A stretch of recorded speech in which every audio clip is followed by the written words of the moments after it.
冰岛是北大西洋中的一个岛国，位于北大西洋和北冰洋的交汇处，是北欧5国之一，地处大西洋中洋极上，是一个多火山、地质活动频繁的国家，以极圈火岛之名著称，共有火山200至300座，有40至50座活火山，地热资源丰富，温泉的数量是全世界之冠。内陆主要是平原地貌，境内多分布沙质地、冷却的熔岩平原和冰川，国土面积为10.3万平方公里。人口为39万，尽管面积不大，却是欧洲人口密度最低的国家，也是世界范围内人口密度很小的国家之一。首都是雷克雅维克，也是最大城市。冰岛虽然位于北极圈边缘，但有北大西洋暖流，所以气温适中。接着简单介绍一下冰岛的历史。在第9和10世纪间，斯堪的纳维亚人和凯尔特人移民到冰岛之前，冰岛是除纽西兰以外世界上最后一个无人居住的大岛。公元930年。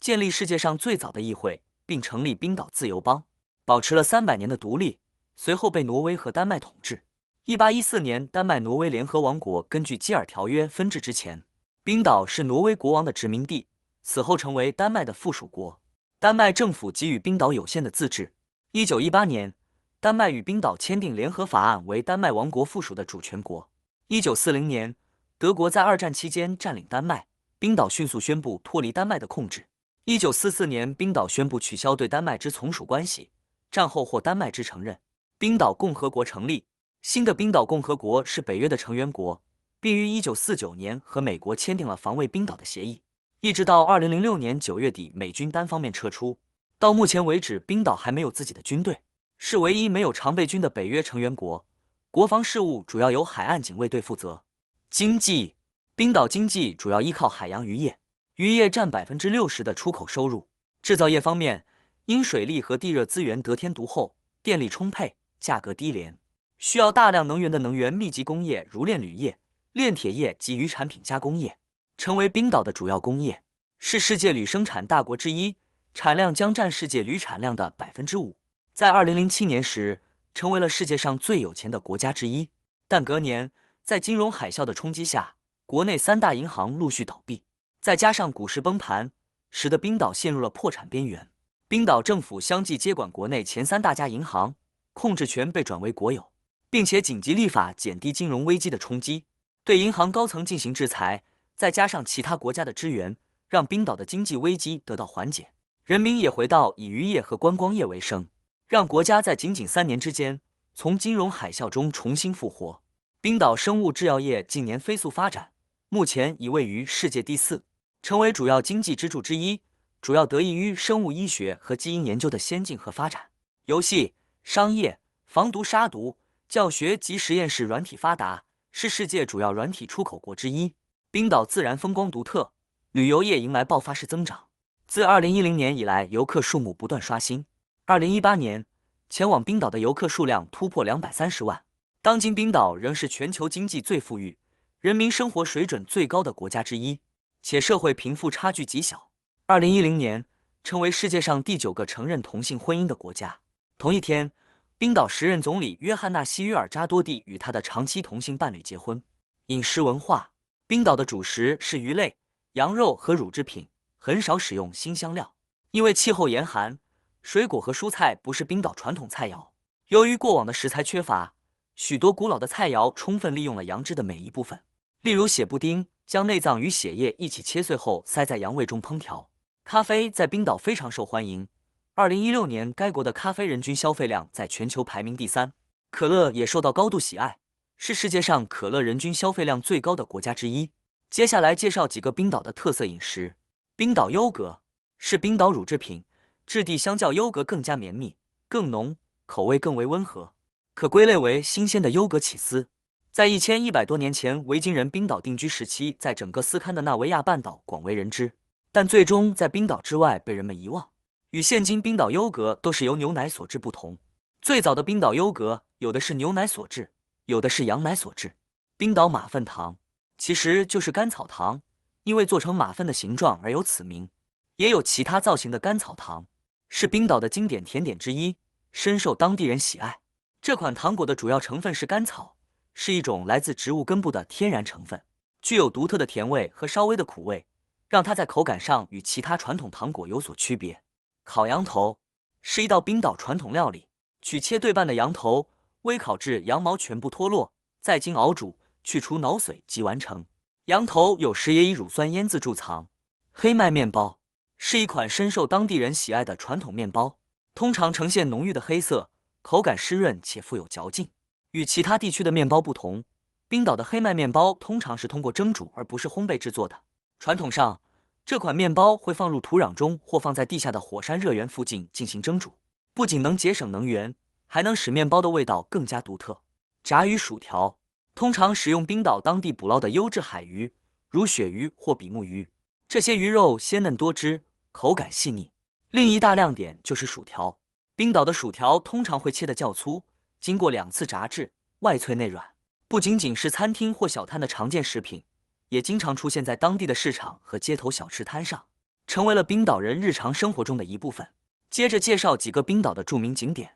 哈尔格林姆教堂是首都雷克雅未克最著名的地标之一，也是全国最具代表性的建筑之一。以独特的现代主义设计而闻名，外观灵感来自冰岛的自然景观，尤其是冰岛的玄武岩柱，其高耸的塔楼象征着冰岛壮丽的山脉和火山地形。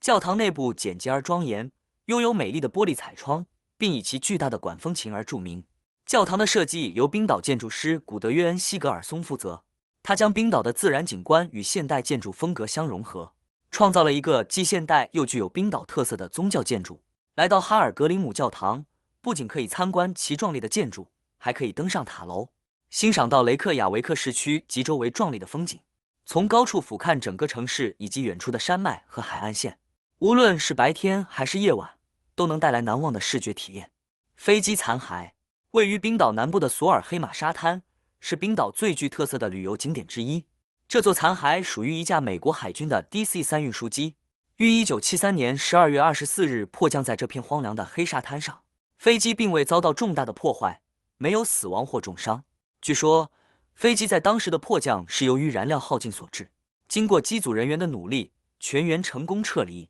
随着时间的推移，飞机残骸被荒凉的沙漠景观所包围，成为了一个迷人的拍摄场所，吸引了大量游客和摄影爱好者。这架残骸的黑色金属结构在白雪覆盖的冬季或是暮光中，与周围的荒野背景形成强烈对比，增添了神秘和诗意的氛围。尤其是在壮观的北极光下，飞机残骸更显得如同电影场景一般神秘迷人。草帽山位于冰岛西北部的斯奈法尔山半岛，这座山的名字意为教堂山，因为它的外形酷似一顶草帽或教堂，使它成为冰岛最具辨识度的自然景观之一。草帽山的高度约为463米，尽管它并不算特别高，但其独特的外观和周围的自然景色使它在山脉中脱颖而出。山脚下是美丽的草地和溪流，远处可以看到冰雪覆盖的高山和大海的景观，让这个地方充满了极具视觉冲击的自然美。最著名的角度之一是从旁边的瀑布神秘瀑布拍摄，这个瀑布与草帽山相对，